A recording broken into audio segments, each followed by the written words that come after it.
প্রিয়াঙ্কা আপা হচ্ছেন একজন নারী যিনি আমাদের দুঃখ বুঝতে পারবেন।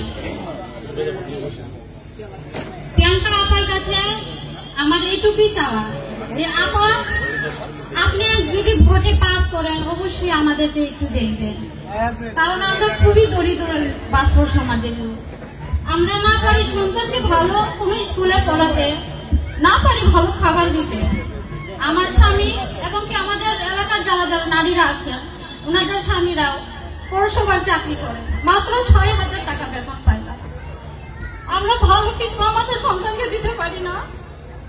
কোনো খাবার চাইলে আমরা বলি বাবা গরিব না দেখে কিন্তু কিনে না, এরকম বলে আমরা রাখি। দিদি আপনার কাছে হাত জোর করে বলছি, যদি আপনি ভোটে পাস করেন আমাদের চাকরির ব্যবস্থা করে দিন।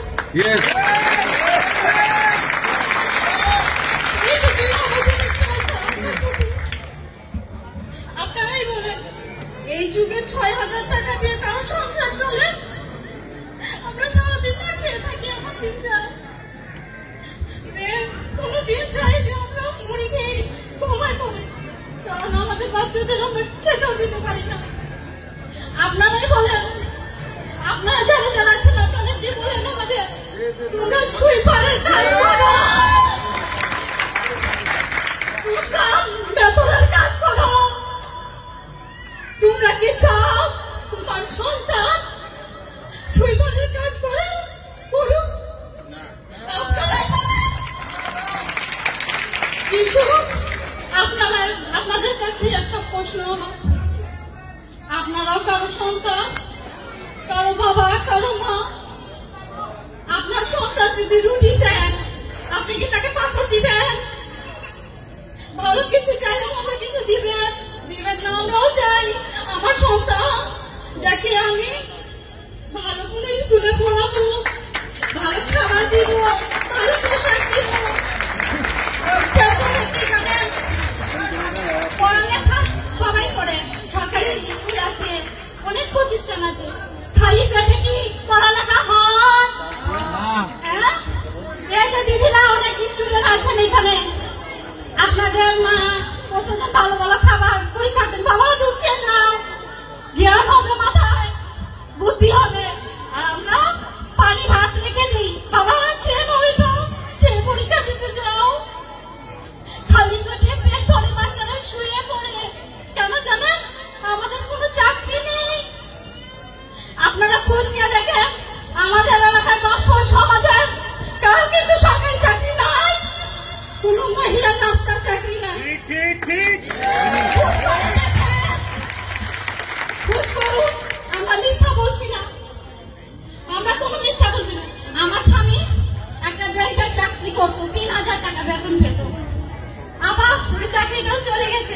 আমি নিজে দোকানে দোকানে ঘুরেছি, আমাকে একটু চাকরি দিবেন, আমি মুছা দিব, ময়লা ফেলে দিব, বাথরুম ধুয়ে দিব।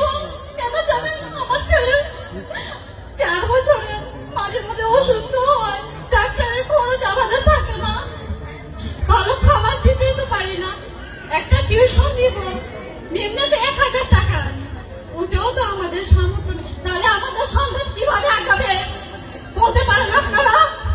কিভাবে আমরা আগাবো? আমরা বেতনে রয়ে গেলাম, আমরা সুইপার, আমাদের সন্তান সুইপারে রয়ে গেল, এটাই বাস্তব। তারপরেও আমরা আশা প্রত্যাশী, যেই আসেন সবাই আমাদেরকে কথা দিয়ে যান, তোমাদের এমন অবস্থায় থাকতে হবে না, তোমরা ভালো পথে যাবে, তোমাদের সন্তান লেখাপড়া করবে, অনেক কিছুই আপনারা আশা দেন। তাহলে কেন ভুলে যান বলতে পারেন? আচ্ছা, অনেকেই ডাক্তার ছিলেন, অসুস্থদের ডাক্তারের প্রয়োজন হয়, সুস্থদের তো প্রয়োজন হয় না। কেন ম্যাডাম? একবার কি আমাদেরকে দেখতে পারেন না? একটাই বার কি আমাদের দেখতে পারেন না? এই কারণে আমরা কি দোষ করেছি বলতে পারেন? কি অপরাধ আমাদের? আপনাদের ভালোর জন্য আপনাদের ঘর বাড়ি থেকে নিয়ে রাস্তাঘাট আমরা পরিষ্কার করি, একটি বার কি আপনাদের চোখে পড়ে না আমাদের সন্তানের কথা কি একটু ভাবতে পারেন না?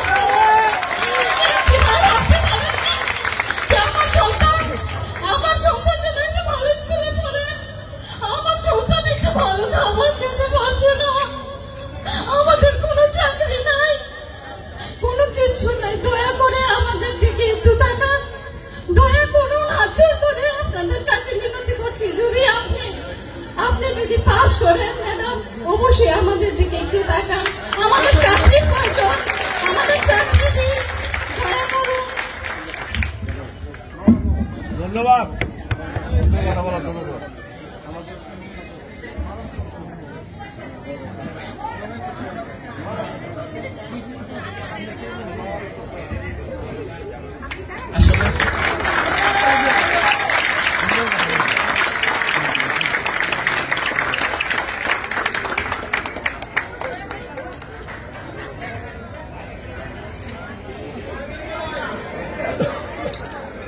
পরে দিয়ে পরে আরে না মানছি পরে ভাই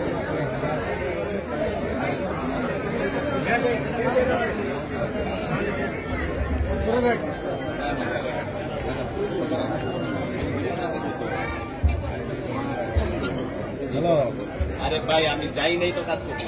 না না